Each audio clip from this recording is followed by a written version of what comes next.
Nimepata bahati nzuri sana ya kukutana na Shehe Hashim Ibwe under 17. Hivi hiyo under 17 ilikuwa ya zamani ikaendelea mpaka sasa hivi? Under 17 ni nickname inapumua. Inapumua? Yenyewe hiyo ipo. Si ushavuka lakini? Hapana. Mwaka uliopita 2025 ndio nilikuwa nimefikisha miaka 17 wiki 2 na siku 3. Nini? Hivyo. Kwa sasa hivi? Sasa hivi sasa ndo mwaka huu kigeuka. Ikifika tarehe 29 Novemba tena ya mwaka huu nakuwa nafikisha miaka 17 wiki 2 na siku 4. Kuna story moja ya watu maarufu kudanganya umri. Nini ambacho kiko nyuma hivyo vitu? Na wewe unadanganya. Sasa hiyo inategemea. Unajua kuna asilimia kubwa ya celebrities kutoka hapa nyumbani Tanzania. Wengi wamejipata umri tayari ukiwa umeenda. Kwa hiyo ili kumaintain kile alichokuwa nacho ili aonekane kwamba bado yumo anajaribu kushusha, kuleta kidogo hivi. Kwani unafaidika na nini?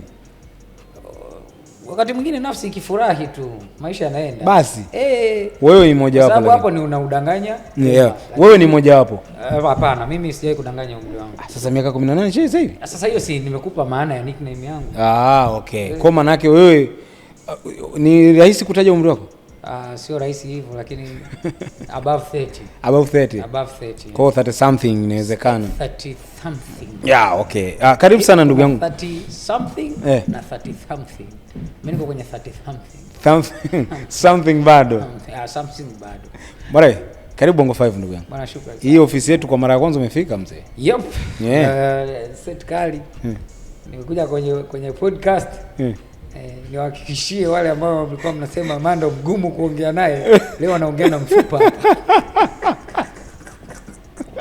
Ugumu wangu nini ndugu yangu? Wewe twende baadaye sio kwa celebrities wengi hataki kuongea na wewe. Ndio naelewa unaona baadaye sio kwa wanaambia hilo story achana nalo. Kwani hairuhusiwi? Hata sasa si mfupa mgumu umesema. Uhuru hii. Freedom of speech. Kwani unataka kuzungumza na mimi mwanangu? Mbona hiyo siri umenishangaga? Wewe sio kwamba ni siri, hicho kitu unakijua kwamba huwa hawataki kuongea na wewe. Kwa nini? Fortunately nafikiri kwa sababu watu hawapendagi kuambiwa ukweli. Au inawezekana wanaambiwa ukweli kwenye njia ambayo wanaona kama haiwapendezi au haiwavutii. Kwa hiyo that's up to that. Sio mbaya. Miongoni mwa vitu ambavyo vinamfanya celebrity ama mtu yeyote maarufu kwenye jambo lake fulani kuwa mtu ambaye anazingatiwa ni pamoja na sanaa yake ya kuzungumza na vyombo vya habari. Exactly. Sanaa yake ya kujibu maswali, sanaa yake ya kutako vyombo vya habari kwa ujumla. Kwa hiyo they should take it. Sio mbaya vitu changamoto hizo. Unasemaje ndugu yangu? Take it, swallow it. Bwana Ibwe. 2025 imeisha vizuri sana kwako. Kwangu niseme alhamdulillah. Alhamdulillah. Nina sababu yangu kusema hivyo. Sababu gani? Nimekuwa kwa mara ya kwanza ulitia nia bwana. 2025 nikiwa kama mwanasiasa miongoni mwa wanasiasa wa taifa hili. Nilienda nyumbani kwetu pale Mwanga mkoani. Same. Nimezaliwa Same, mimi nimezaliwa Usangi. Anakotoka hayati David Cleopa Msuya. Anakotoka katibu mkuu wa Chama cha Mapinduzi sasa hivi Dr. Asha Rose Migiro, miongoni mwa wanawake ambao wana legacy kubwa sana kabisa kwenye taifa hili. Pale anatoka naibu waziri wa mambo ya nje Dr. Ngwaru Jumanne Magembe ambaye ndo alikuwa mshindi kwenye kinyang'anyiro chetu. Mimi nilimaliza nafasi ya 3. Nafasi ya 3, yes. Alafu pana Profesa Jumanne Magembe ni baba wa mbunge wa sasa ambaye ni miongoni mwa watu ambao pia waliacha legacy pale, lakini kuna majina mengi sana. Kwa hiyo mimi kuwa miongoni mwa watu ambao wana participate kwenye mlengo kama huo kisiasa na criteria yangu ya michezo ni jambo la kujivunia. By the way ndo anakotoka Nandi pia. Nandi kwao pia ni Usangi. Sasa si Ulaya ndogo ile.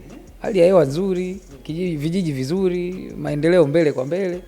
Watu wanaotoka kule ni watu ambao hawaoni haya kusema kwamba wanatoka kule na tumekuwa wepesi sana kurudi kwenye vijiji vyetu kutoka kurudi kwenye wilaya yetu na kusikia raha kwamba we are home.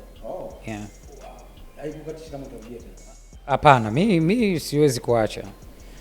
Mungu akipenda sio mpaka nipate 2030 unaenda kwenye rally. Unajua unaweza ukawa mwanasiasa ukaenda kugombania nafasi fulani alafu lengo lako likawa ni kutafuta nafasi ya kuwakilisha wananchi lakini pia kumpa changamoto yule ambaye atapata nafasi, kwa sababu kama mko watano jimbo haliwezi kuwa na wawakilishi watano. Ndio kweli. Yeah?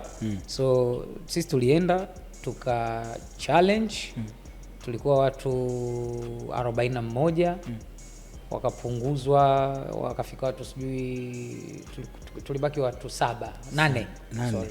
Yes, toka 41. Tulibaki watu 8 tukaingia kata kwa kata. So mnavyoingia kata kwa kata maana yake kila kata kwenye kata 20 za wilaya ya Mwanga mnakwenda kuainisha vile ambavyo mnataka kwenda kuvifanyia kazi kutokana na kata husika. Kuna kata ambazo zahanati ni shida, kuna kata ambazo hospitali ni shida, kuna kata ambazo majengo ya shule yanahitaji marekebisho, kuna kata ambazo barabara ni tabu. Kwa hiyo vile ambavyo utazungumza vizuri na wajumbe wakakuelewa ndo nafasi iko pale. So unaweza ukazungumza vizuri ukawakilisha lakini ukawa si wakati wako. Nikawa ni wakati mzuri pia kwa yule ambaye anatangulia, kwa sababu atachukua pia na kile ambacho umekisema kiwe kwenye agenda zake kufanya kazi. So ni kuwa challenge lakini pia kuangalia nafasi ya kuwakilisha wananchi. Mzee, hongera, kutoka watu 41 ukawa nafasi ya 3 mzee. Kitu gani ambacho unahisi watu wajumbe sana walikiamini kwa Ibwe mpaka kumpa nafasi ya 3 katika watu 8 ambao walichambuliwa katika version ya pili?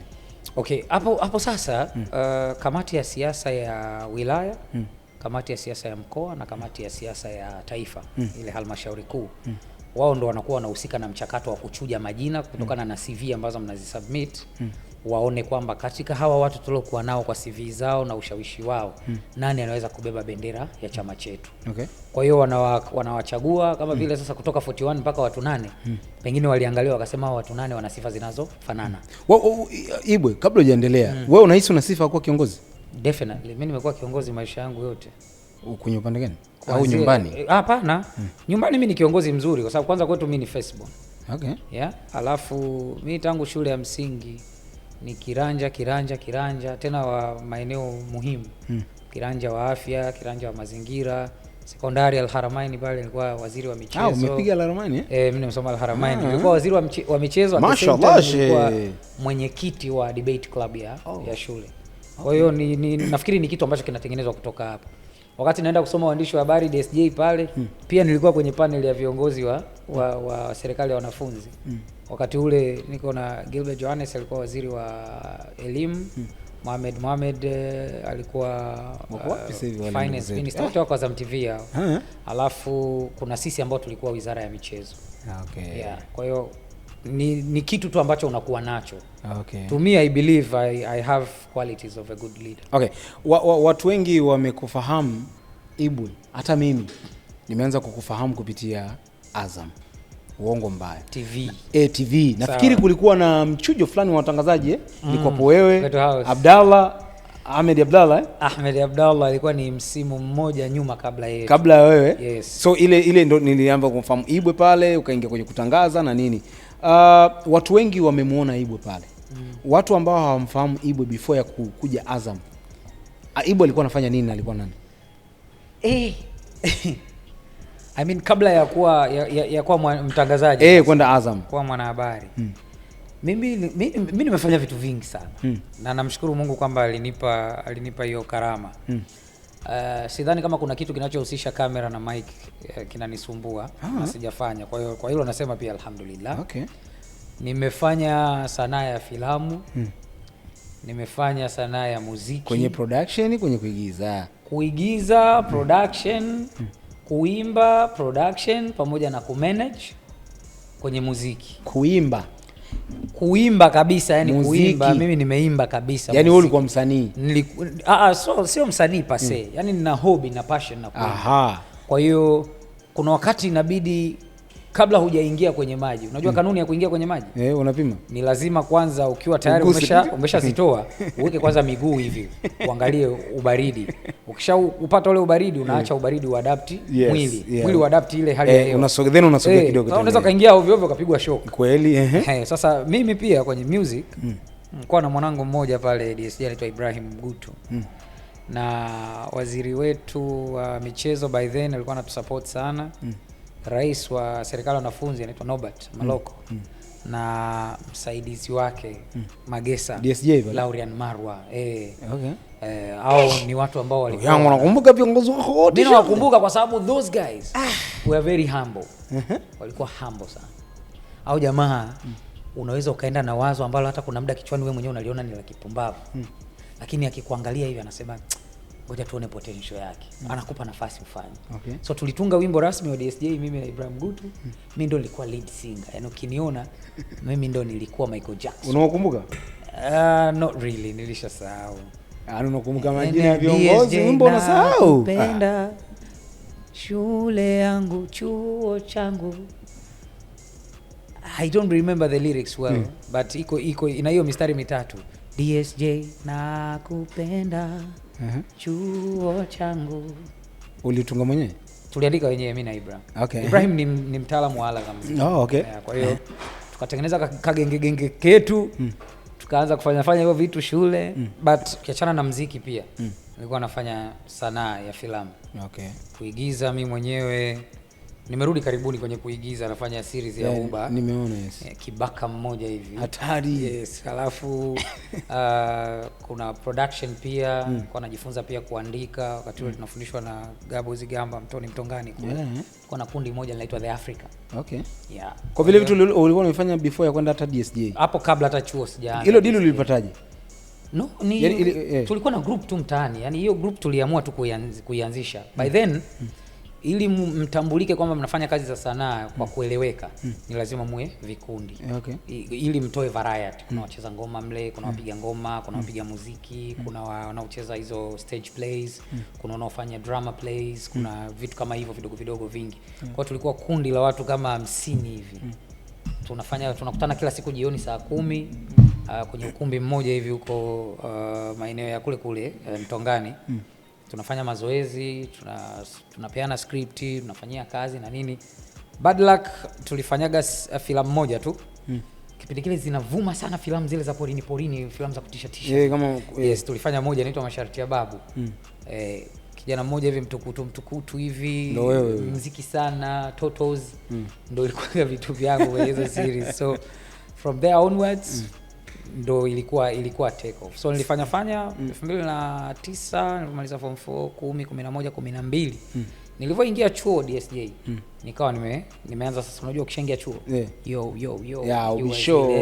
mtoto wa mjini usome Ilala tena chache sana nikaacha. Wakati unaenda Azam ulikuwa tayari ushaanza DSJ? Nilikuwa chuo nilikuwa nishamaliza certificate kwa sababu mimi bahati mbaya sikusoma form 5 na form 6. Sikusoma. Mimi nilipomaliza tu form 4, alama zangu zilikuwa zinanitosha kwenda kusoma certificate ya journalism. Nikapiga certificate mwaka wa kwanza 2012. Nikaanza mwaka wa kwanza wa diploma 2013. 2014 ambao sasa ndo tunamalizia mwaka wa pili. Katikati ya muhula wa masomo ndo audition ya Azam TV ile ya Kwetu House inafanyika. Kwa hiyo nikamwambia coordinator by then, sasa hivi ni marehemu, Mwenyezi Mungu amstiri, anaitwa Dada Joyce Mbogo. Nikamwambia madam, mimi nimeona kuna nafasi sehemu fulani. Nimeenda kujaribu, nimepita kwenye mchujo. Kwa hiyo wameniita boot camp. So nahitaji angalau miezi hii mitatu nje ya shule. Akaniandikia ruksa, nikawa nje ya shule kwa miezi mitatu. Sababu tulikuwa na boot camp ya mwezi mmoja. Washindani kama tulikuwa 50. Tukapunguzwa tukabaki watu 20. Watu 20 hiyo top 20 ndo tukaingia sasa kwenye jumba la Kwetu House. Hilo jumba sasa ndo mnapewa challenges, mnapewa activities, unaonyesha kipaji chako. Mimi niliingia kama mtangazaji, kama anchor, sababu ni watu wawili tofauti, unajua kama reporter unabadilika. Alafu upande mwingine unakuwa unaonyesha kile unachokifahamu kuhusu timu yako. Kwa hiyo Ilikuwa na talent kwenye utangazaji na hivyo vitu vingine vinavyohusiana na habari, lakini pia ilikuwa nachambua kuhusu timu yangu Chelsea. Yeah. Okay. Maana yake hiyo miezi mitatu ulistop chuo? Nilistop kabisa. Kwa hiyo iliyoisha miezi mitatu ulirudi chuo, uliendelea na kazi, baadaye ukaja kurudi? Sasa nilivyomaliza nilipata nafasi ya, by the way, Mwenyezi Mungu azidi kumwekea mikono yule mzee Barwan Muhuza. Barwan Muhuza kwenye ile shindano finali alisema mshindi wa finali, kwa sababu mliobaki wote ni watu wa michezo watangazaji, mshindi alikuwa Pasco Kabombe. Pasco Kabombe alimaliza wa kwanza, mimi wa pili, wa tatu alimaliza mtu mmoja anaitwa alimaliza Masud. Masud, alafu wa nne alikuwa Mansur, wa tano alikuwa Nasri, mwanamuziki. Mtu wa Dar es Salaam, yes, mtu wa Dar es Salaam nilikuwa nimebaki peke yangu. Kabombe alikuwa anawakilisha Arusha. So alisema Barwan Nasri alikuwa Dar es Salaam pia. Nasir alikuwa Dar es Salaam, lakini hakuwa na tiketi, yani kwenye kuwakilisha okay. Hakuwa na tiketi ile ya Dar es Salaam. So mimi nilimsikia Barwan akisema mshindi wa hii tournament nitampa nafasi ya miezi mitatu kujaribu bahati yake ndani ya nyumba yetu ya habari. Sasa mimi nina sifa moja ya kiherehere. Chuo walikuwa wananiita supervisor. Umewachoma wenzio sana. Kila sehemu ambayo naona kabisa hapa mimi na fit, nitatafuta namna yote nipenye. Nitatafuta namna yote niingie. Kwa hiyo Barwan wakati anampa ahadi ile mshindi, nikamvizia kwenye corridor nikamwambia, mkubwa, mimi hapa umeniona nimemaliza wa pili, lakini yule jamaa wa kwanza mimi aniwezi. Mimi noma. Kweli mimi nuksi. Unaweza kufanyaje? Nikamwambia mimi mtangazaji. Kweli lakini by the way una sauti nzuri. Yani unaweza. Sasa hebu mtafute mshindi. Ukiwa unakuja kwenye akiwa anakuja yeye kwenye kuanza, uje naye. Uweze amini, ndio ilikuwa take off. Niliingia tukafuatana na Kabombe, tukajaribiwa mwezi wa kwanza mambo mazuri, mwezi wa pili mambo mazuri, mwezi wa tatu mambo mazuri. Basi tukawa wale watu ambao wanajitolea ndani ya media house. Okay. Tukajitolea almost a year. Mwaka mzima. Lakini ukweli ni kwamba ukijitolea kwenye kampuni za Azam, especially kama ile media house wakati tunajitolea, unaishi kama mfanyakazi. Kila kitu chakula kwao, nauli unapata, allowance unapata za kujikimu hapa na pale. Na brothers ambao tulikuwa nao wanatuzunguka, kuna muda yani wanaingia tu imani kwamba you guys are amazing. Mtu anaingia weka $50 laki. Kwa hiyo hii naomba niitumie pia kama sehemu ya appreciation, ku-appreciate. Brothers walikuwa watu poa sana, Michael Malue, Alfani Mwishehe, Philip Cyprian, Joseph Mtatiro Kichaka, Michael Malue, mtaja Michael Malue, Patrick Nyembera, Jose Munthali, Timzo, Tina Koroso. Yaani watu wengi sana ambao tulikuwa nao kwenye idara ya michezo walikuwa watu humble sana. Wow. Kila mzee. Mapambano. Kwa ulianza kama anchor, uliingia moja kwa moja kutangaza mpira? Mimi nilianza kama producer. Kama producer. Nilianza kama producer wa program ya Mshike Mshike. Nilikuwa nafundishwa kazi na chuma kimoja kinaitwa Ahmed Abdallah. Mind you, Ahmed Abdallah naye alikuwa ni intake ya kwetu house, lakini mwaka mmoja nyuma yetu sisi. Ina maana yeye aliwatangulia nyie? Yes, yeye alitangulia. Akaingia batch yake yeye na yule Steve Kulialia, yule Steve kaendaga wapi? Yupo ni miongoni mwa best floor managers ambao wako pale Azam TV, na mtu mmoja anaitwa Okechi. Sawa. Wao walivyomaliza ndo tukaja sisi. So mimi naingia. Yaani unajua unashikwa tu mkono unaambiwa sikiliza, huyu atakufundisha. Nikaanza production. Una translate story, unaandika story kutoka nje na nini. Unafanya narration kwenye stories. Watu wanavutiwa mpaka siku ambayo meneja wa sports alijichanganya akasema natafuta msomaji wa Mshike Mshike hapa ambaye anaweza kufanya kiherehere aende. Kama kawaida supervisor kiherehere yu. Supervisor anasogea mbele, tena nilifanya kumnongoneza, nikamwambia boss Barwani, hujapata mtangazaji kama mimi. Yaani mimi noma. Kumbe hata kamera sijai kukaa mbele. Nilikuwa natetemeka. Aliniambia tu mwenyewe, aliniambia wewe una tabia kama za kwangu, ila nimependa spirit yako. Yaani ninachojua ni kwamba huna lolote unalojua. Ila kwa sababu umeonyesha nia, nitakusaidia, nitakufundisha. Akaja sasa mkurugenzi wetu akawa Patrick Kaimele. Kaimele bwana naye ana sifa yake moja ambayo mimi nitairithi. Kusema kweli mimi nimeirithi, sio nitairithi, nimeshairithi. Kaimele anaamini kama umesomea kitu, kama unafanya kitu, hicho kitu unakiweza. Hata kama for the time being unakifanya kwa chini. Kuna siku tu ambayo haina jina utakifanya kwa ukubwa unaotaka. Utaingia kwenye mfumo. So he was one of the first also kuniamini kwenye chumba cha habari. Nikawa mtangazaji wa mshike rasmi, nilikuwa nafanya taarifa habari UTV, nilikuwa naenda Azam 2 then. Nikawa nafanya vipindi vya sinema zetu, red carpets zile na nini. Nikatoka hapo nikaanza kutangaza mpira. Siku ambayo natangaza mpira nilianza La Liga. La Liga mimi ndio brand yangu yani. Mimi watu wengi wamenifahamu kwenye La Liga kutangaza mpira wa miguu. Siku hiyo nimepangwa na mtu kwenda kutangaza, kumbe bahati mbaya hakuwa amepata taarifa kama yuko kwenye call sheet ya kutangaza mpira. Nishaandaa kila kitu pale, mimi nimekaa kama hivi mic zetu mbili hapa tunasubiria. Tujimwage. Mna TV yenu mbele hapo. Baada dakika 5 mechi ianze, nampigia nasema mimi mbona niko Mbezi Beach. Sina ninalojua kuhusu. Nikampigia simu Barwan akaniambia haya zima hivyo vikorokoro hapo, acha feed ya Kiingereza iende. Nikamwambia watch me.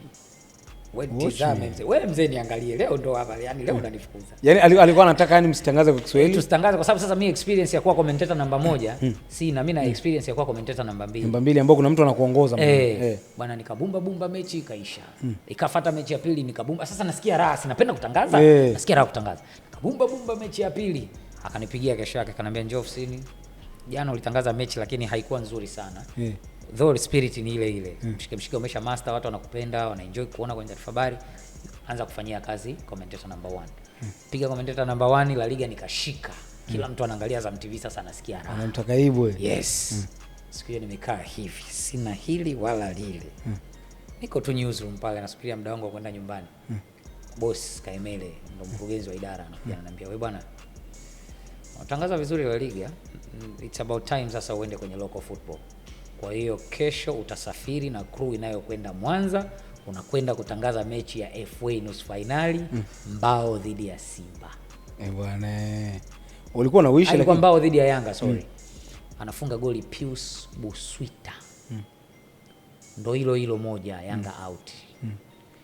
Lile jina la Pius Buswita nikisikilizaga ile footage ninayo kama kumbukumbu, lakini kila nikisikilizaga ile footage huwa najisikia raha kwa sababu ilikuwa ni debut. Lakini naongeza deni kwenye nafsi kwamba there is more to this than that. So from there ndo ilikawa watu wakawa. Ulikuwa na wish kutangaza local football? Sikuwahi kufikiria. Siwe muongo, sikuwahi kufikiria. Kuna raha wapi ambapo ulipataka zaidi? La Liga? No, ngoja nikwambie kitu. Unajua ili kitu ukipende ufanye. Ili atoke mtu aingie mtu, si ndio? Mimi ukweli kabisa nilikuwa na enjoy kuwa tu sports anchor, sports news anchor. Ujambo, karibu kwenye mshike viwanjani, mimi ni fulani tulikuwa nayo siku. Umeandaliwa script yako? Na uzuri ni kwamba wasomaji pale wanashiriki kwenye kuandaa program. Nilipokuja nikatambulishwa La Liga, mwanzo nilikuwa naona wananionea. Lakini nilipokuja kuimaster, nilikuwa na enjoy, yani nakumbusha mimi ratiba, hebu tumeni ratiba afu msinisahau La Liga mechi hii na hii. Nilipokuja kuwa introduce kwenye local football akasema, yo what's up man? Yo vitu gani hivi? Director, what is this man? Me I don't like it. Unajua ile unaleta kwamba mimi nimeshakuwa mtu waya mimi. Hiyo sasa hicho kizungu nilichokiweka hapo msije mkakichukulia serious. Hapo nilikuwa nazingua, tulikuwa naweka kuuzi. Umeona? Nikaanza kufanya local football. Ina click, inakuja vizuri na mimi na enjoy, naona kabisa ninatamani. So kutokea hapo iwe ni kuripoti field, red carpet, kuhost event kama MC za sports, kuwa sports news anchor, kuwa football commentator, producer, so nini, mimi vyote na enjoy. Hata saa 8 usiku niamshe mimi nafanya kwa still bado unatangaza? Anytime.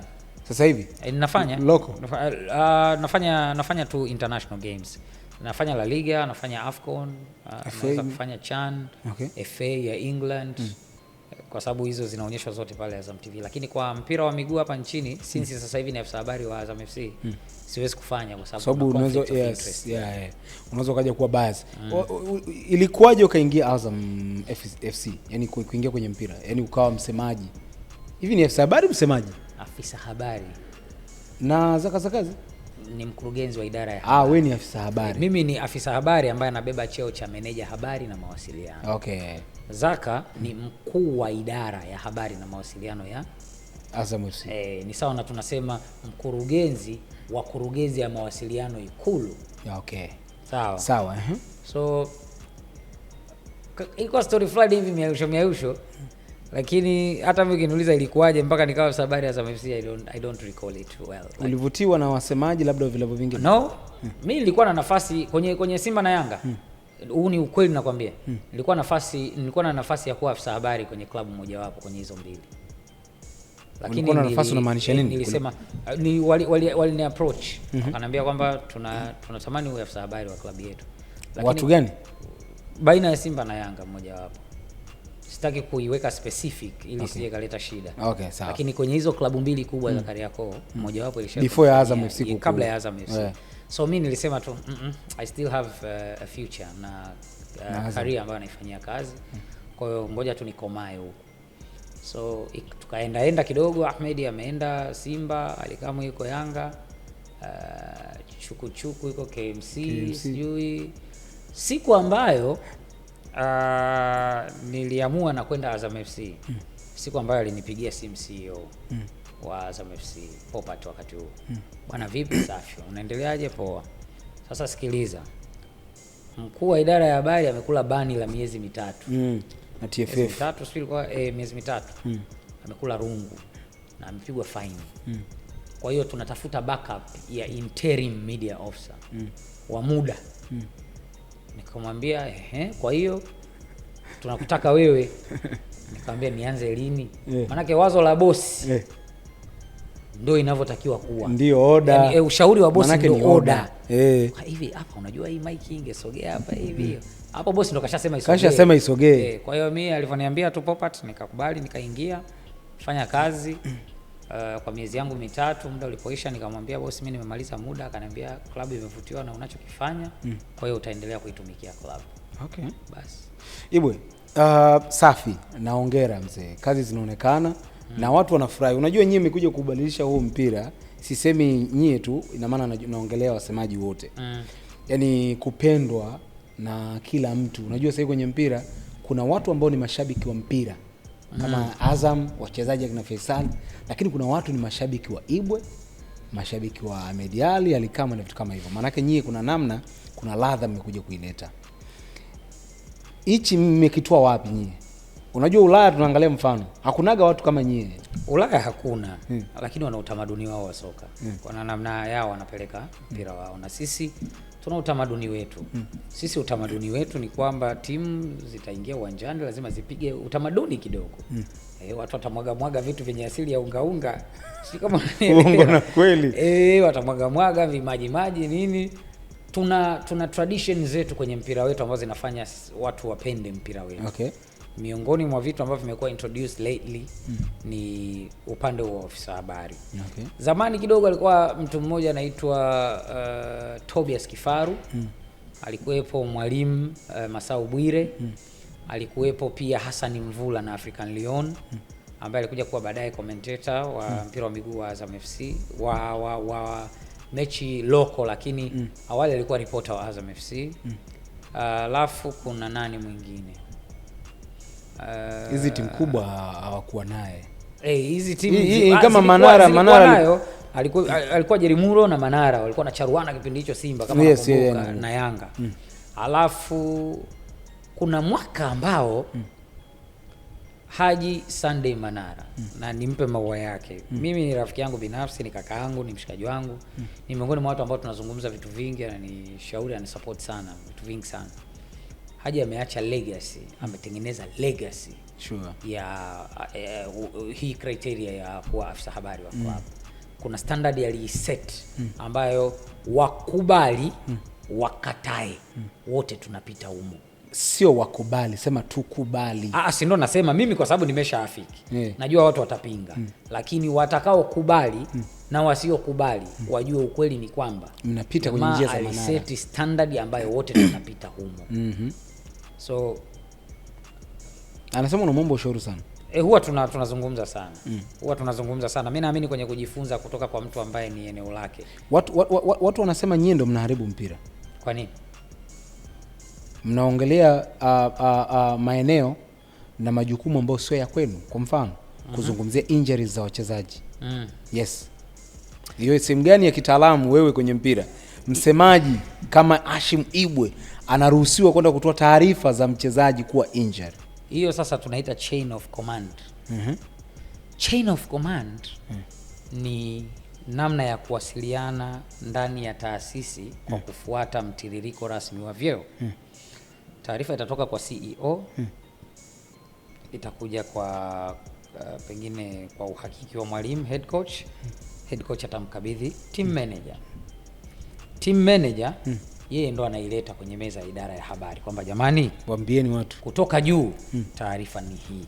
Kwa hiyo angalia namna ya kuidraft, mjue mnaiona ni sahihi, ni sawa kabisa. Mimi naweza kuzungumza kuhusu injury lakini kutokana na alichoniambia daktari. Na ndio maana inaaswa kwamba ukiwa afisa habari usiseme nasema kutokana na tulivyoshauriana na madaktari wa klabu, mchezaji wetu Elmando alipata maumivu kidogo kwenye mchezo uliopita, kwa hiyo atakuwa nje kwa takriban wiki hizi. Okay. Hashim, 90% ya watu wanaofanya kazi Azam FC wanashabikia either Simba au Yanga. Niko sawa? I am not sure, lakini ni mashabiki ambao wapo ndani ya club. Nazungumzia wafanyakazi. Ndani ya ofisi. Nazungumzia wafanyakazi. Wapo lakini si. Wewe ni shabiki wa timu gani? Chelsea. Nazungumzia Simba na Yanga. Azam Football Club. Kauli ya kama sijui kama nitakuwa nimekuwa, najua niko sawa. Ya Dube. Alishia kueleza. Viongozi wa Azam, yani wao wanataka sisi tukacheze, lakini wao kimoyomoyo wanafurahia sisi tukifungwa na hizo timu mbili. Jifute kidogo. Viongozi wanachekea chooni. Unaona chekea wapi? Hapana, ngoja nikwambie kitu, hasira ya mkizi. Hasira ya mkizi unamaanisha nini? Kana alizungumza akiwa ana jazba, yuko off mood. Wewe unaamini sio kweli? Sitaki kuamini kama kuna kiongozi wa Azam FC anaenda kuchekea. Unaamini sio kweli? Sio kweli. Kwa hiyo hapo hakuna viongozi wa Azam, hakuna ambao wanashabikia Yanga au Simba? Ibwe. Inawezekana wapo viongozi wa Azam kama team au Azam kama media house. Nazungumzia FC Football Club. Azam FC hapana, hamna. Kwani Dube alikuwa anacheza anafanya kazi ya Azam TV au ya mpira? Kwani hizo taarifa Dube alizitoa wapi? Alizitoa wapi? Si anafanya kazi pale? Si mfanya kazi wa Azam? Sio kila mtu anayefanya kazi ya Azam Complex ana access ya taarifa nyeti za club. Sasa yeye ni mchezaji na anaona viongozi. Mchezaji ambaye yuko uwanjani muda wote anawaonaje pale? Kwa nini wewe hutaki kukubali kuna watu wanashabikia Simba na Yanga? Najua kuna watu wanashabikia Simba na Yanga. Lakini sio kwa 90%. Okay, tufanye labda 80 basi. Pia ni nyingi. Ngoja tuache viongozi. Unakubali kwamba kuna wachezaji wanachezea Azam lakini wanashabikia Simba au Yanga? Sahihi. Sahihi. Kwa nini hutaki kukubali kwa viongozi? Viongozi wapo, lakini sio kwa hiyo namba kubwa kama inavyotajwa. Wachezaji wapo kwa asilimia ngapi? Unahisi? Chache.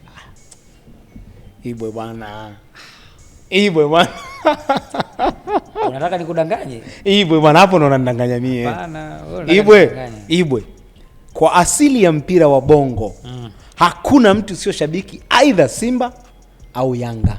Uko sawa. Majority ya Watanzania ni Simba na Yanga. Ndiyo, kwa nini wewe hutaki kukubali? Nakubali. Ndiyo. Sawa, nakubali. Ila viongozi wa Azam FC si wanafanya kazi? Ile si kazi tu. Kwani kushabikia kuna ubaya gani Ibwe? Bwana, ngoja nikwambie kitu. Mzee Nasoro mfano, president wa klabu yetu, ameipandisha timu daraja mwaka 2008 baada ya klabu kuanzishwa 2004. Na amekuwa mlezi, mfanyakazi wa muda mrefu wa makampuni ya Bahresa. Kwa muda mrefu sana. Mpaka hii timu unaiona leo hivi tunasafiri tunaenda na Wydad Casablanca, chimba sana, tunatoka sisi tunaenda. Kwa hiyo kwangu mimi naamini kwamba viongozi wetu wako safe kwanza. Hawana makando kando. Namba ya watu ambayo inazungumzwa kwamba eti wao walihusika pengine kwenye kuhakikisha kwamba timu inafanya vibaya, inakuaje, nafikiri ni exaggerations tu hapa na pale story. Kunywa maji kidogo. Kunywa maji Ibwe.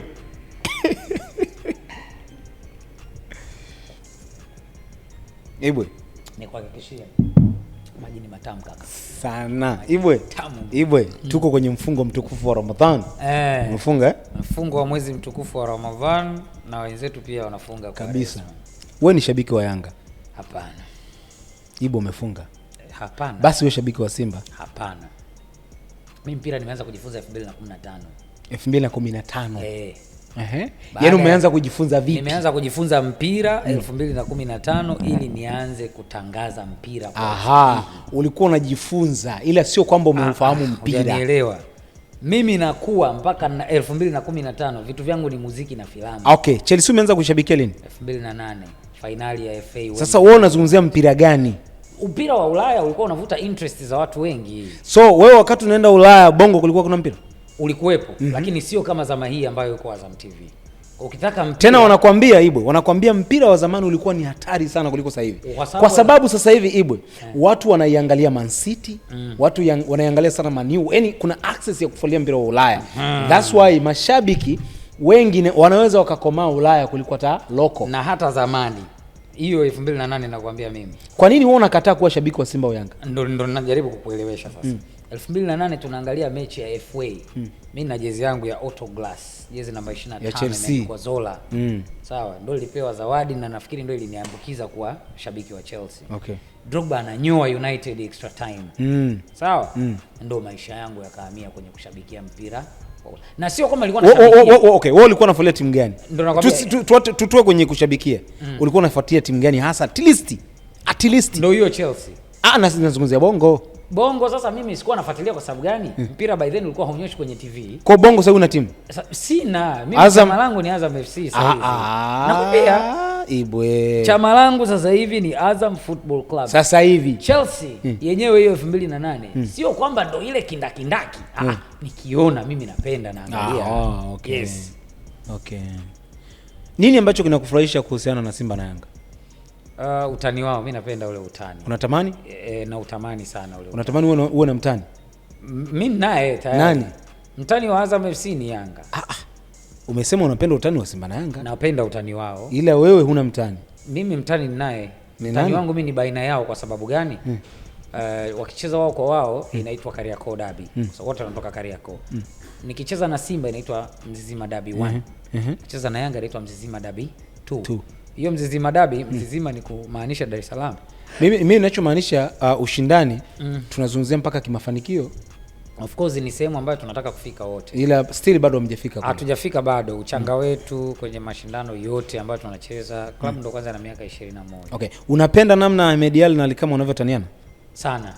Na enjoy na ngoja tuliweke sawa hii. Watu wanaweza kudhani kwamba kwa sababu ya mpira inabidi tushikane mashati. Kwa sababu ya mpira tutukaniane wazazi. Kwa sababu ya mpira tukoseane adabu, tukufuru. Mpira ni starehe. Wanasema uhondo wa bolu ni kwenye zile dakika 90 tu. Bas.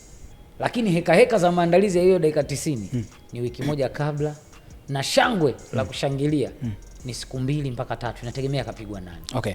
So utani wao unaufanya mpira kutengeneza ile ya kitu ya unity and solidarity. Okay. Yes. Baada ya Simba na Yanga kutolewa kwenye klabu bingwa, nyinyi mlikuwa shirikisho. Ulipenda timu gani zaidi kutoka? Na kwa nini? Kusema kweli nimependa namna Singida walivyopambana. Ngoja nikwambie kitu. Yanga na Simba hatuwezi kuwa discuss sana kwa sababu tayari wameshacheza ile level kwa mafanikio. Na ni kwa muda mrefu. Okay. Wamefikia malengo yao. Wamecheza finali. Yeah, okay. Kwa kupishana msimu mmoja. Yanga litangulia, Simba akafuata. Singida ndio mara yake ya kwanza. Okay. Group stage. Hivi nyinyi mlishavuka kule? Ni mara ya kwanza. Kwa Azam group stage. Okay. Mara ya kwanza Azam FC tunakunja pointi 9. Mara ya kwanza Singida anakunja pointi 4. Why not? Okay, tukisema Azam shindani wake ni Singida tuko sahihi? No. Mbali sana. How? Mbali. Kimataifa? Singida mbali. Kimataifa hawezi kuwa level yetu. Kwa nini na wakati ndo kwa mara ya kwanza wote? Ndio hicho ninachokuambia. Kwa mara ya kwanza sasa anakuaje level yangu mimi, mtu ana point 4 mimi na 9. Si kwa mwacha gap la point 5. Tunazungumzia kuvuka hiyo stage. Kuingia group stage. Kila timu kutoka Tanzania iliingia group stage. Lakini nyie ni kwa mara ya kwanza kufika sisi group na stage. Singida. So maana yake ni sahihi kusema wewe ni level yako. Hapana, Singida haiwezi kwa level. Sasa kwa nini na wakati mko level moja? Si ndio nakwambia, kucheza mashindano ya pamoja haifanyi timu hizo kuwa sawa. Ndio maana umeona kwenye group letu sisi ameenda Wydad na Maniema. Okay. Sisi Azam FC na Nairobi United tumebaki na wote sisi, mimi na Nairobi ndio mara ya kwanza kuingia pale. Okay. Nini ambacho ukipendi kuhusiana na Manara? Manara.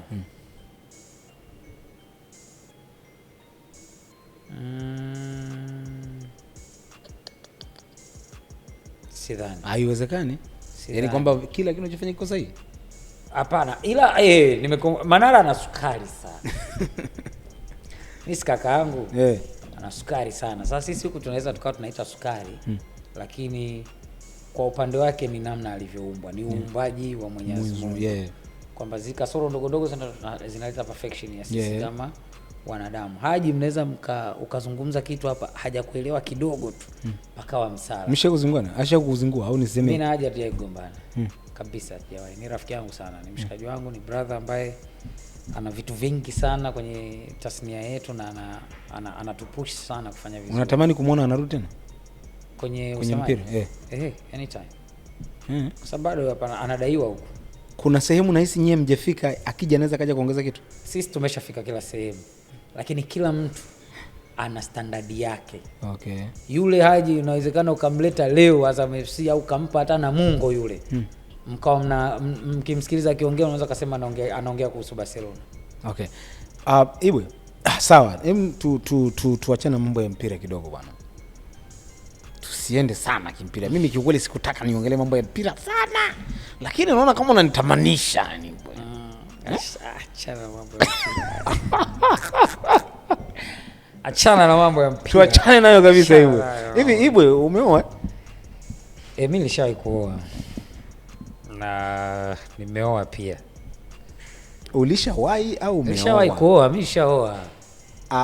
Nilishawahi kuoa. Sasa hivi pia nina mke. Sasa kwa nini unasema ulishawahi? Si kwa sababu nilishawahi kuoa nikaacha nikaoa tena. Unaishi na mke wa ndoa? Wa ndoa kabisa halali. Husna? No? Hapana. Husna? Hapana. Kwani uliachana naye ndugu yangu? Zamani sana. Sheikh, talaka ngapi? Sasa hiyo si mpaka mtu ameenda ameoa mke mwingine Sheikh. Mahusiano mengine kabisa. Na napenda kuliacha hilo kama lilivyo hivyo kwa sababu I don't like to invade privacy ya mtu mwingine. Hata mke wangu ambaye nimeoa sasa hivi hakuna mtu ambaye anamjua. So nisingetamani kumkwaza kwa neno la. Unavutiwa na mwanamke mwenye hela Hapana. Navutiwa na mwanamke supportive. Navutiwa na mwanamke ambaye anaweza kunipush kwa nguvu twende tufikie hapo, ana challenge. Okay. Safari ya mtafutaji haitaki msindikizaji mwenye tamaa. Umenielewa this one is perfect. Okay. Sitaki kumweka Manara. Nataka nimtolee mfano. Nataka nikutolee mfano na wewe. Unacheka au nibadilishe swali? Timu yetu hiyo. Nataka nikutolee mfano. Haji Sunday. Keteni Ali Shabani Kamwe. 9 mimi pale. 9 wewe. Ndio nasema nataka nimtolee mfano Manara, wewe na Kamwe. Ustaa unalevya sana. Big time. Na madhara yake ni makubwa. Okay. Ukitoa ustaa kulevya kwa wewe mwenyewe kama character. Kuna wakati mwingine mtu unakutana na waubani alafu unashindwa kujua kwamba ana. Mbona unanijibia swali mimi sijakuuliza swali? Sasa ndio najaribu kukuelewesha yani. Najaribu kukuelewesha kwamba umesema ustaa unalevya. Okay, sawa. Kwa sababu tumetaja watu watatu sisi tunafahamika na mpira.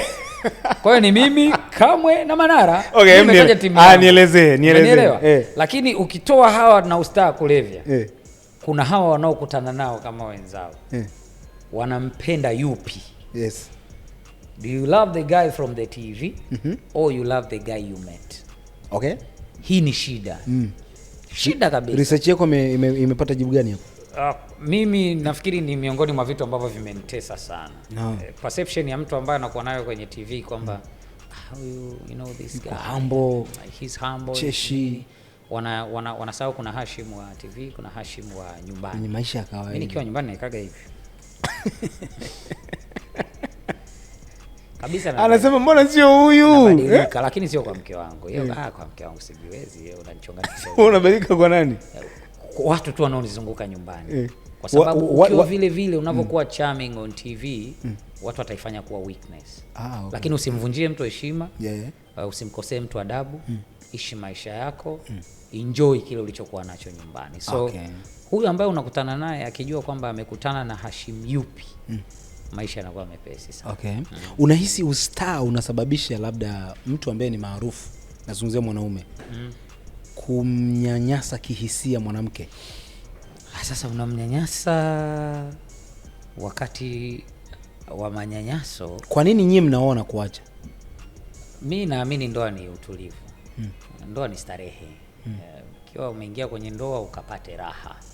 Sawa na hii raha inakuja kwa vitu vingi, mapenzi, urafiki baina yenu, kusapotiana kwenye kila kitu ambacho mnakifanya, mazungumzo, mkazungumza, kutatua kile ambacho mnakuwa nacho. Pengine jambo halijaenda vizuri, jambo limekwenda hivi, ni kitu ambacho kinatengeneza hiyo nyumba. Sasa kazini ukifika, zaka za kazi ya kupige masingi, akusimange, akuseme vibaya. Ukirudi na nyumbani, bado uteseke pia. Ukutane na vitu ambavyo ni tofauti na unavyo expect. Mtaani ambako labda una biashara zako binafsi, mambo hayaendi, hela yake pia kupatikana ni ngumu. Ndio hapo ambako mtu anasema jamani, kwa nini ni nyinyi na hiyo timu yenu tu? Sisi na hiyo timu yenu tu. Sasa sisi kwa sababu tunafahamika, wako watu wengi sana. Wengi wanafahamika, lakini mbona wafanya hivyo? Hapana, wewe bwana sikiliza Elmando. Weka pale kwenye channel, kwenye ukurasa wa Bongo 5 pale. Alafu andika kutoka mtaani kwenu, nani penda oa acha. Ndio utajua kama wako ndani. Sisi kwa sababu tunajulikana sasa ndio tunakuwa mfano. Unajua kusikia ile story wanasema pale unapoangalia wenzio wakipiga maisha kwa hela haramu, lakini unajua kabisa siku ukijaribu Mungu anakutumia wewe kama mfano. Ndio hicho. Yaani sisi ni kwa sababu that's Hashim Ibwe from Azam FC, that's Ali Kamwe from Young Africans, that's Manara Diwani wa Kariakoo. Watu wanasema labda kwa sababu ya access ya kuwa maarufu na una uwezo wa kupata mwanamke anytime, unafanya unavyotaka. Nikwambie kitu. Sijui kwa wenzangu.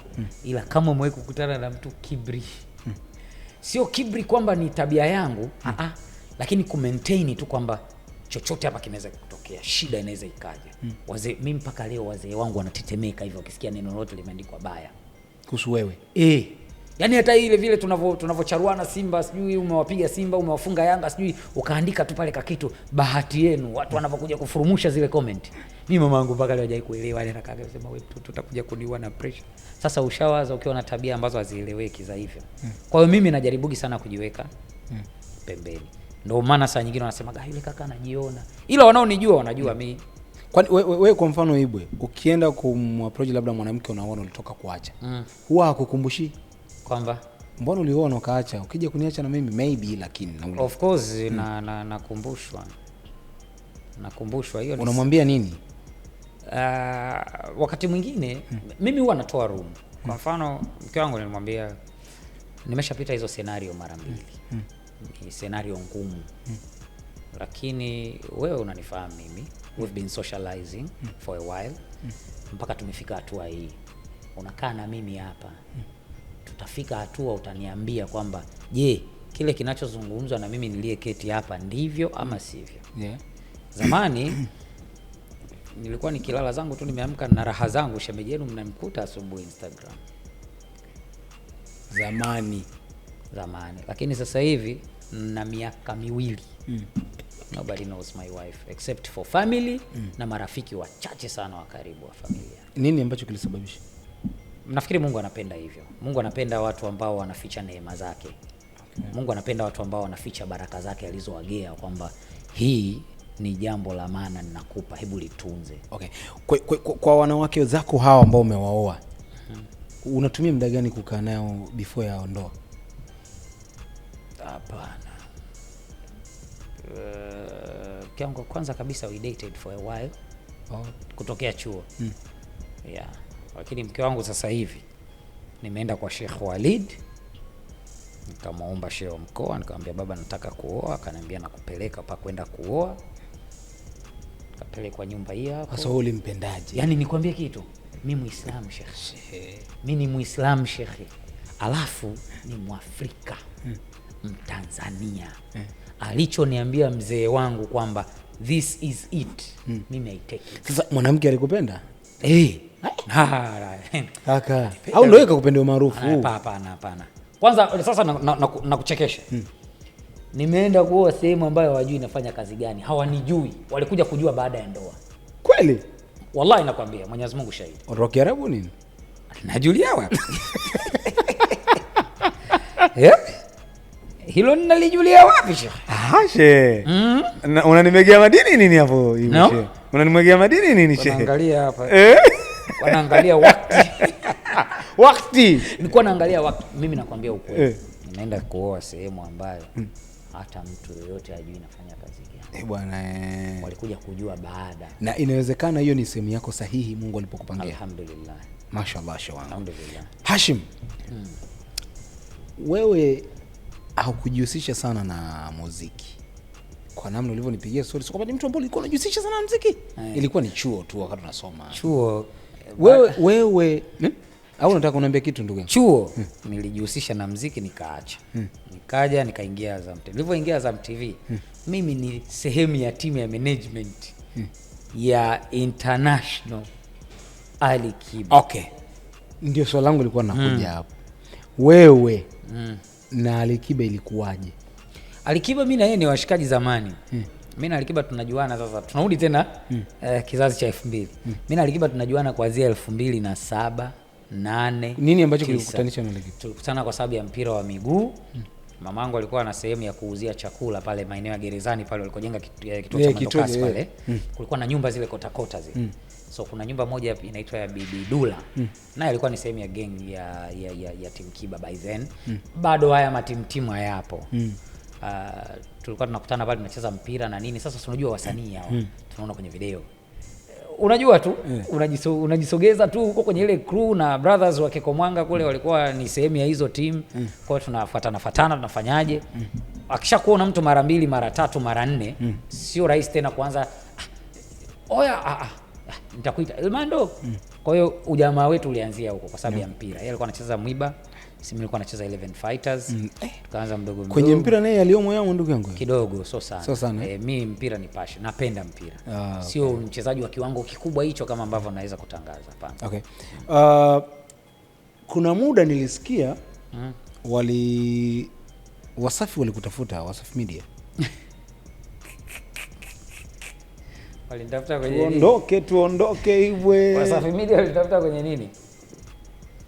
Wakati mwanao Ahmed Abdullah ile kipindi kile watangazaji wanatafuta kupelekwa pale. Wewe ni miongoni mwa watu ambao pia Taili Mwilika. Nilikuwa nominated hapo. Ndio. Ukapiga. Hapana. Ngoja nikwambie.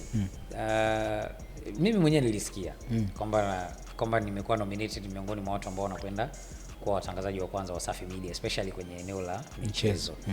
Lakini I respect that media a lot. Ila nilichagua kutokufikiria kwenda sehemu nyingine yoyote. Nikasema mimi nabaki Azam Media, nabaki na Azam TV kwa sababu hawa watu walinitoa hapa chini nikiwa takataka. Mpaka hapa ambako mtu mwingine anaanzisha media anasema kwenye watu ambao tunafikiria kurecruitable. Umenielewa sijui? Kwa hiyo nilichagua kuipa ofisi heshima ambayo ilinipa wakati ule hakuna anayeniheshimu kwa sababu ya kazi ambayo bado hata nilikuwa sijaanza kuifanya. Lakini kama ingekuwa niko kwenye nafasi ya kufanya ningefanya kazi wa Wasafi Media wala. Kwa mshikaji wako vipi? Kwa nani? Bingwa. Sasa Bingwa unajua niambiaje? Hebu ongea ukweli. Jamani, Bingwa ni Ali Kiba. Msikuuliza Bingwa nani? Bingwa hoja aliniambiaje? Mimi bingwa hajawahi kuniambia nini kafanye kazi Crown. Ananiambia Ibwi sikiza.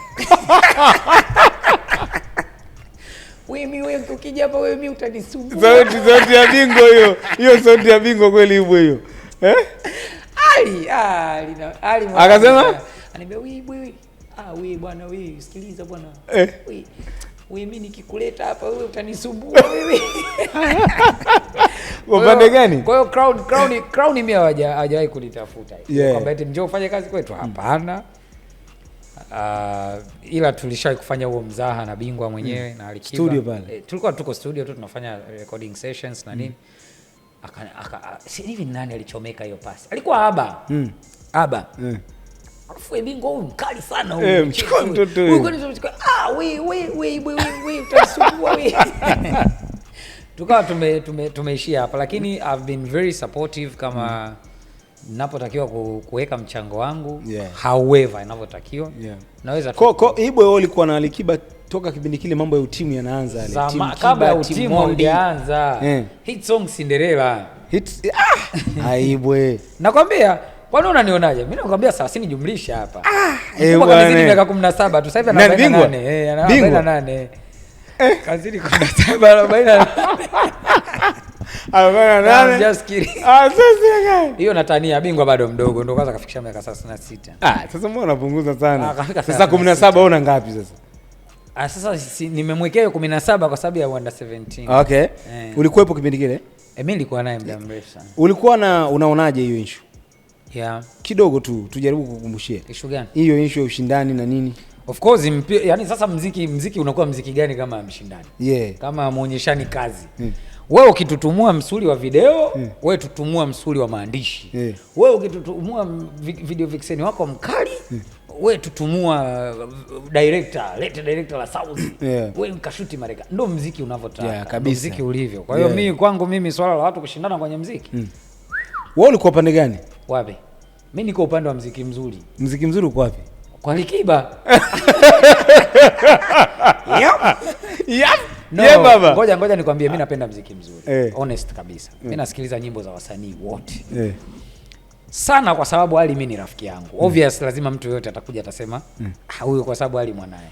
Lakini Ali kuna wakati tunabishana kuhusu muziki wa kwake mwenyewe na anabisha.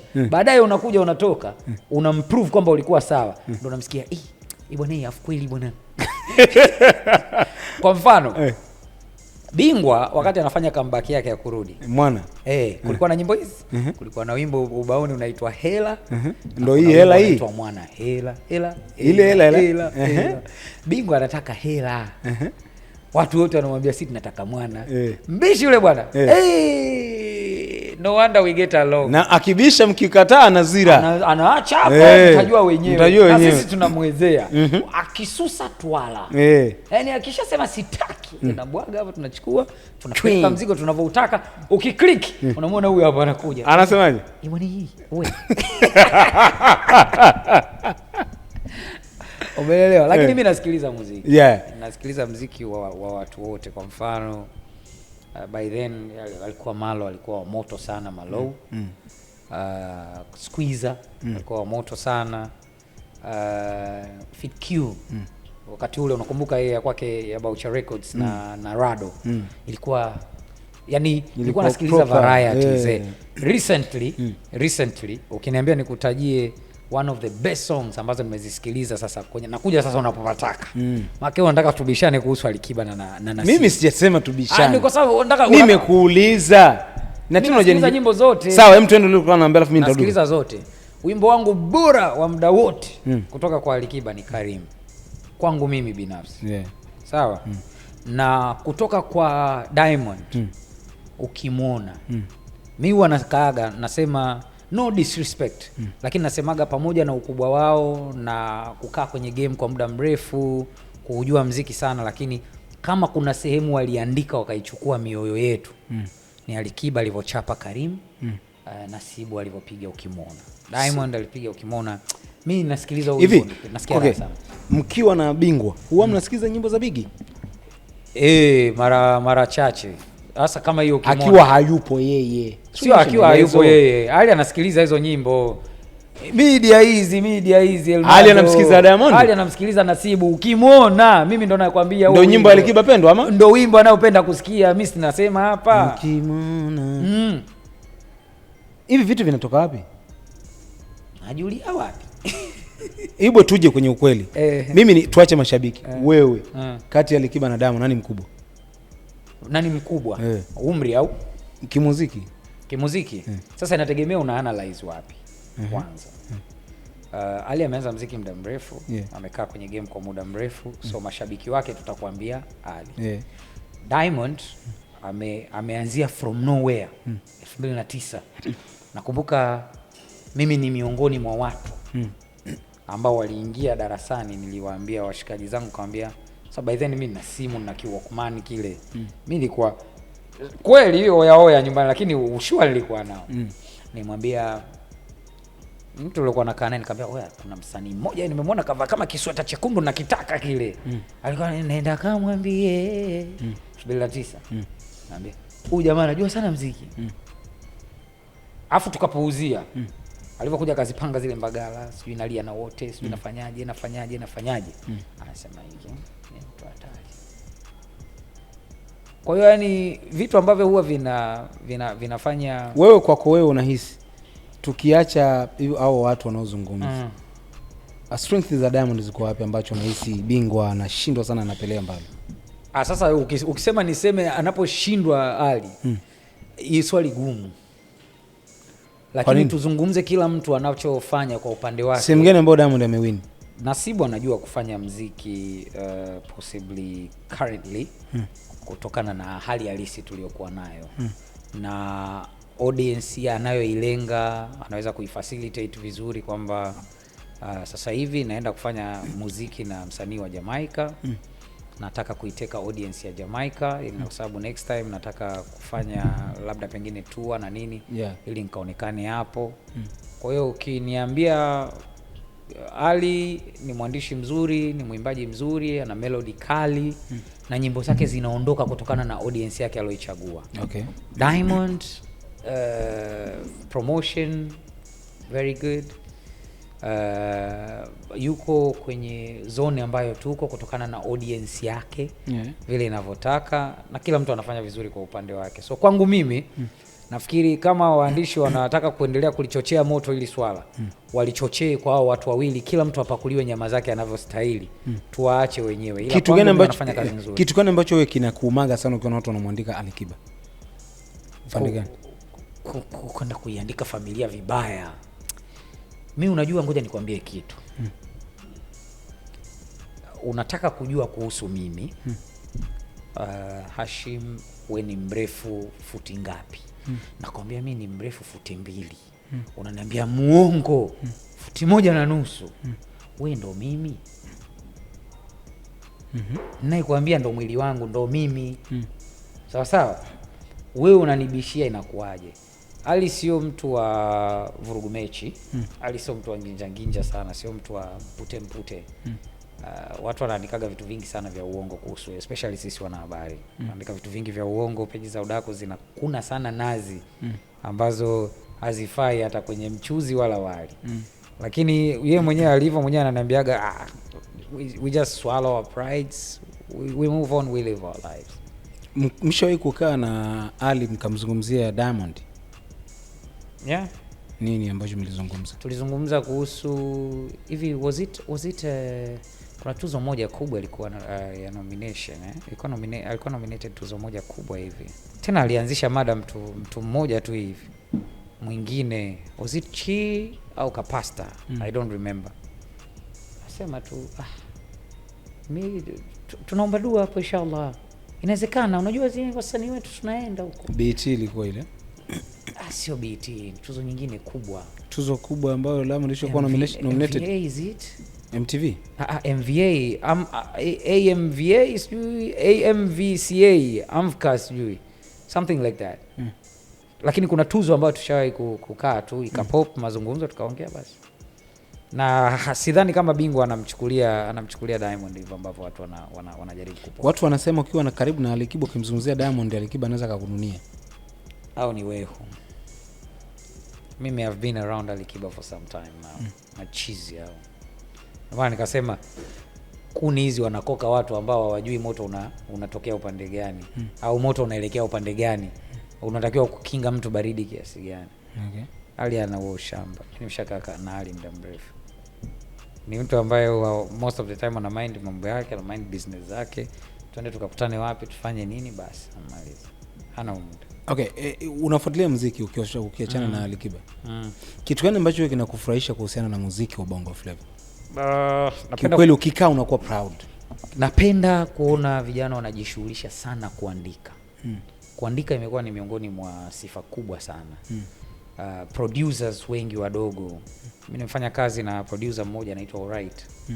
Alininyongea beat ya Vanilla na Z-Cute. Half an hour.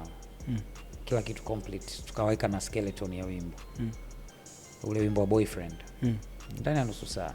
Kwa hiyo watu siku hizi kwanza wanaenda na kasi ya teknolojia, lakini nafurahi kuona vijana wengi wadogo wanaamini kwamba ndoto zinaweza kukamilika. Wasanii wengi chipukizi wanaamini kwamba tundu bado lipo. Kuna wengine wanaposti hizo picha za kina Diamond na Alikiba wakati wao wamechakaa, wakimwagia mchuzi paka waachi. Wanasema kama Diamond na Alikiba walikuwa hivi one day. Umeelewa? Kwa hiyo ukishapata tu taifa ambalo lina hiyo spirit, ukapata kiwanda kina hiyo spirit kwamba it is possible. Nafikiri ni mtaji mkubwa kwa maendeleo ya muziki wa eneo husika. Naomba niulize kitu, sio utanijibuje. Kwa mfano hii issue mpaka sasa hivi hakunaga jibu. Kwa mfano nyewe mkikaa na Bingwa, unajua mpaka sasa hivi hatujuagi issue ya Diamond na Alikiba ilianzia wapi? Wewe bwana, hebu ngoja nikwambie kitu. Bingwa anasemaje? Ngoja nikwambie kitu. Mimi ni familia na ninazungumza hapa. Labda tukafuate tuangalie hizo interviews ambazo labda Ali alifanya huko nyuma au Diamond mwenyewe aliwahi kufanya, lakini sijawahi kujua ni kitu gani. Hata wewe, hata mimi mwana familia, sijawahi jua ni nini. Wewe amjaye kumuuliza Bingwa hata yeye ukimuuliza, muulize Ali, hata kwambia sijui ni nini hata mnaongelea. Lakini sasa shida ya kuvuma ni kwamba wao si wanavuma tuvume nao. Kila mtu anasema tuvume nao. Lilipokuja zikaingia na zile team sasa ndio Mungu wangu. Badala ya kwani wewe wakati upo ndo inaanzishwa hii issue. Nyinyi yani ilitokeaje? Sisi team Kiba ilitengenezwa mahususi kwa ajili ya kumsupport msanii wetu. Brother, mimi nimeenda Club Bilkanas, kiingilio 6,000. Nimeshaenda pale mara nyingi sana. Ni uende tutengeneze team, tujibrand ma t-shirts, manini, tuende tukamsupport msanii wetu. Tunajaza ukumbi, msanii asijisikie yuko kwa sababu anawakilisha eneo letu na sisi tunasikia raha kuwa part ya hiyo celebration. Kuna siku utasikia watu wanapigana ngumi nje. Kuna siku utasikia waulize mnapigania nini, wao wenyewe wanaweza kukwambia hawajui. Hao mashabiki wa timu hii wamekuja wametuambia sisi hivi na hivi na hivi. Kwa hata hali mimi nina uhakika hapa ninakwambia. Mwambie Bingwa haya maneno yanatoka wapi? Hana jibu. Kwani okay, kama hakuna issue, Alikiba alishakutana na Diamond wakazungumza? Kwa experience yako? I know, nilishawaona huko nyuma huko kwenye yale tuzo za muziki zile KTMA sijui zile. So waliperform mpaka wimbo wa Msondo Ngoma ule tulikuwa tunaona na wakikutana kwenye misele. Na maana baada ya hapo hawaje kukutana kabisa? Inawezekana wanakutana, hatuko nao muda wote. Wewe familia yako? Nasema hatuko muda wote. Sasa hiyo unajua kwenda kumkagua Bingwa nianze kumuuliza leo umevaa ya rangi gani? No, issue si kwa sababu mimi nakufahamu. Wewe mara nyingi sehemu ambazo yuko Bingwa upo pale. Most of the time. Sasa mara nyingi tuko labda nyumbani au tuko studio na record. Huwezi kumkuta akiwa pengine yuko na msanii mwingine. Ile Abdul Kiba kaenda kwa Diamond, Bingwa alimind? Hapana. Kwa sababu anajua wale wana kitambo tangu hapo. Na hawezi kumind kwa sababu hana hiyo sababu ya kumind. Kwa nini una mind? Eti bwana Elman. Ndio nashangaa hata mimi. Kwa nini umind? Hawezi kumind yani. Mimi jamani, nyie mkaeni na yule mtu yule mkikaa mkamstudy vizuri ndio mtaelewa. Bingwa. Ndio maana watu wanasemaga anadharau kwa sababu Oya, wanasema huku hivi na hivi, nasema bwana we binadamu hao. Kamaliza yupo. Oya, tunani juu bwana. Tunaenda kucheza PlayStation au takaa tunaangalia movie, basi sana huo muda. Amina anarudi nasikia. Bwana unaye kawawea. Oya, na umekuwa yellow paper. Umekuwa yellow pages. Journalist. Hizo habari weka kupana. Wewe utamani bingwa kurudiana Amina? Hapana, mimi sistaki kutia neno kwenye maisha binafsi ya watu. Ninachokijua, hali mimi ni rafiki yangu na ujamaa wetu ni wa muda mrefu. Ana walini bingwa? Bingwa? Bingwa sijui. Hiyo sasa labda ulizwe yeye.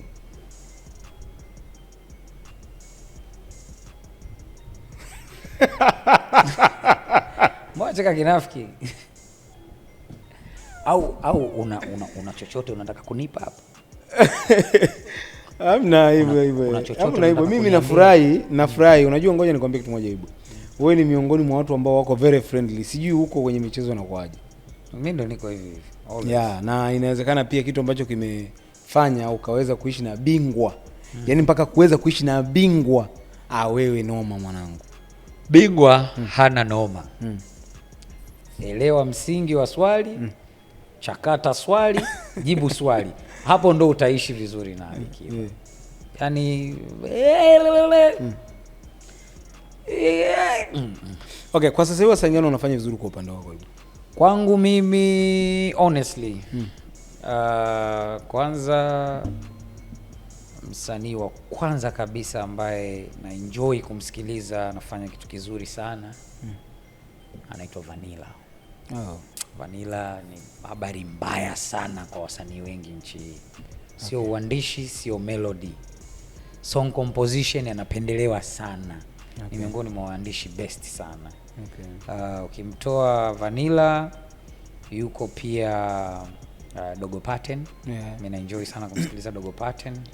Ana muziki mzuri. Yuko msanii wangu Mutima. Msikia Mutima?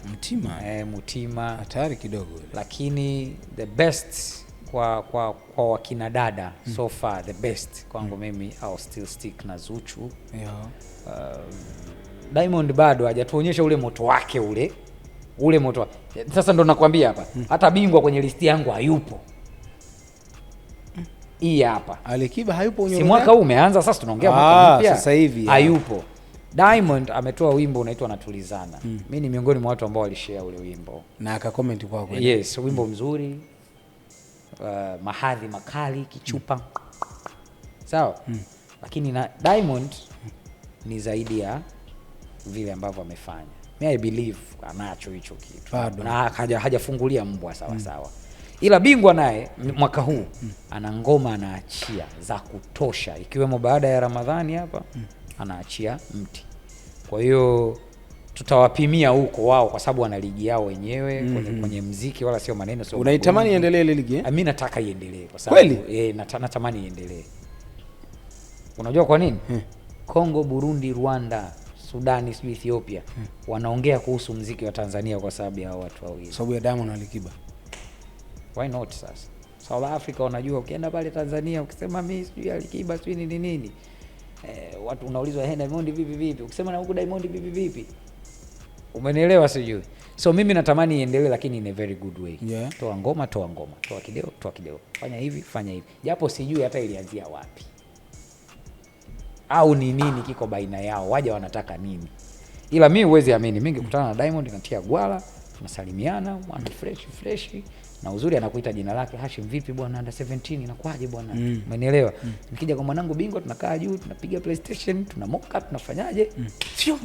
Chinja tuondoke. Ndo nilivyo mimi, ndo maisha yangu. Na kitu ambacho umeweza kumaintain kiukweli. Iwe, tuko mwishoni kumalizia interview. Tumezungumza vitu vingi kiukweli, tuache uongo. Hivi kwa nini ligi yetu imeshuka? Ligi yetu imeshuka? Watu wanaidogosha tu. Sisi tuna best. Imetoka orodha pale. Of course nafikiri unajua orodha zile huwa zinatoka kutokana na achievement ambazo zinapata club kwenye mashindano ya kimataifa. Msimu huu haujawa msimu mzuri sana kwenye ngazi ya kimataifa kuanzia Champions League na Confederation Cup. Ukitaja timu ambayo imekunja alama nyingi sana ni Azam FC point 9, watakuja Yanga wana pointi 8, watakuja Simba wana pointi 5, Singida wana pointi 4. Kama wenzetu wao wawili Champions League wangepata nafasi ya kuprogress kwenda robo finali, maana yake wangekuwa wameendelea kumaintain ile status ambayo walikuwa nayo misimu miwili mitatu nyuma. Kwa hiyo kwenye rankings zile inawezekana tungebaki pale pale au tungepanda nafasi moja. Lakini kwa sababu tumeshindwa kufanya vizuri kimataifa na ndio kielelezo miongoni mwa vielelezo muhimu ambavyo wanatumia, ndio maana tumepungua nafasi moja. Lakini next time inshallah tutarudi vizuri sana. Hivi kwa kumalizia hii bwana, sehemu gani ambayo unahisi Azam imewapita Simba na Yanga? Ukiondoka kwenye masuala ya investment. Sisi tumenyooka. Sisi tunaacha mpira uchukue nafasi yake. Brother, mpira ni hela, hautaki ugaigai. Lipa watu mishahara yao tarehe 22 kama polisi. Watunuku wachezaji wako wapate bonus ya kueleweka, wajilambe. Hakikisha una mwalimu wa kueleweka, benchi la kueleweka, wachezaji wa kueleweka. Timu itakuwa sawa. Alafu uwe na bosi ambaye hana kiherehere. Okay. Hivi nyie sasa hivi mna power ya kuchukua mchezaji yote Simba na Yanga? Sehemu yoyote duniani. Sio Simba na Yanga. Na unajua kwa nini wao hawajagi kuja kununua wachezaji kwetu? Kwa sababu wanajua pale hapa hawezi. Kwa nini wachezaji hakuna wale ondoka Azam kwenda Simba au Yanga? Hao ni wale wa kutongozewa pembeni. Wanajazwa ujinga wakienda wafika huko, kwani tunazo hadi message wanalalamika bwana tunaomba kurudi huko. Lakini sasa ukishaenda umeenda pale kama chafya, ikitoka imetoka. Okay. Sisi tunaunuaga wachezaji kutoka makwao, wanatutajia mabei wanayotaka wao, tuna negotiate mpaka inafika hatua tunasajili mchezaji. Sasa akishakuwa anataka mchezaji Azam FC anajua nikienda nao watanibaruzia viboko kama vile nilivyowapiga mimi. Kwa upande wako kati ya Simba na Yanga timu gani ambayo unahisi wamenyoka kidogo? Wale Ismaili na Suma bwana. Abdalla na Dula. Wale Abdalla na Dula, Omari na Omi. Unahisi watafanikiwa kujenga viwanja kweli? Atajenga. Lakini ili wajenge tuwasimange sana. Yaani sasa hivi inabidi wakija kwenye kiwanja kama ilikuwa ni milioni 5 kwa mechi moja, unawaambia milioni 8. Hivi mnakodisha ile? Si viwanja tunakodisha. Kwa nini mlikuwa mnafanyia figisu Yanga wakaondoka? Wapi? Wamejifanyia figisu wenyewe. So ulishasikia Azam ina migogoro ya kibwegebwege na mtu. So walikutana na masindano sasa. Wao wenyewe. Sikiliza bwana nikwambie. Linapotokea janga ambalo unaona kabisa hili hatuna namna yoyote, lazima utafute pa kufia. Kwani shida ilikuwa nini? Panya alikula sumu akatafuta ndoo ya maji akakosa. Yaani unamaanisha nini? Walikuwa hawana cha kuwajibu mashabiki wao kwa nini wamekanyagwa pale 3 zile na TRA, wakanyagwa na Azam FC pale. Unawaambiaje mashabiki wa timu ambao wamezoea kushinda tu? Kwa hiyo lazima useme unajua kunja uwanja afu wa Azam hawa. Kumbe kutapatapa utafute pa kufia. Una chochote cha kuambia mashabiki wa Azam? Mashabiki wa Azam FC wamenishangaza sana. Recently wamekuwa wakifuatana na timu inakoenda. Wengine tulikuwa nao mpaka Morocco juzi. Tulikuwa na watu 5 ambao kusema kweli wana maana kubwa sana. Kutoka tu out of nowhere wamefuatana na timu. Safari ya Morocco ni safari ndefu. Kwa mashabiki wangapi? Tulioenda nao Morocco walikuwa mashabiki 5, lakini tumeenda na gari 7 basi kubwa Nairobi Nyayo. Tumerudi hapa tumesafiri na mashabiki wengine wa kutosha tu. Hivi ile Iriza kuna mtu atanua, tuna timu itanua? Transformation imefikia wapi? Unaniuliza mimi? Iriza atakuja Bongo? Ngoja kwanza tushushe dude kwanza. Sisi Azam FC tuna mpango wa kushusha dude ambalo brandi hiyo Tanzania bado. Naijua Volvo Nexus. Sio Lexus. Volvo Nexus basi inatumiwa na Manchester City. Custom edition kwa ajili ya wachezaji. Alafu Iriza tutakuwa tunapanda sisi ambao ni watumishi wa klabu kwa upande mmoja. Hivi Azam ikija kwenye swala la timu inapata wapi hela? Inajiendesha kutokana na pesa za wadhamini, mapato ya uwanjani, lakini pia kama haitoshi kuna pesa ambazo tunapata za qualification mbalimbali kuanzia preliminary mpaka kuingia makundi kutoka CAF, participation fee. Kwa hiyo tuko vizuri. Azam ndio timu inaongoza kwa mishahara au unahisi? No, I'm not sure. Siwezi kusema kama ndio au la. Lakini najua kwetu sisi matatizo ya mishahara kwa wachezaji hamna. Tajiri amenyoka sana. Okay, sawa. Nitamani kuuliza issue ya kwenda Zanzibar lakini hisi Zanzibar wewe haikuhusu sana. Bwana wewe. Bwana tumepiga story nyingi. Zanzibar waende. Wasijifanye wataki. Kama wataki, kanuni ziko wazi. Unahisi kinaweza kawaka tena? Kitawaka. Kitawaka mbaya mno. Mtu asipenda nani Zanzibar. Ule ni mchezo ambao upo kisheria, kikanuni, na kishabiki kindaki. Usipocheza manake umevunja kanuni za ligi kuu. Ndio.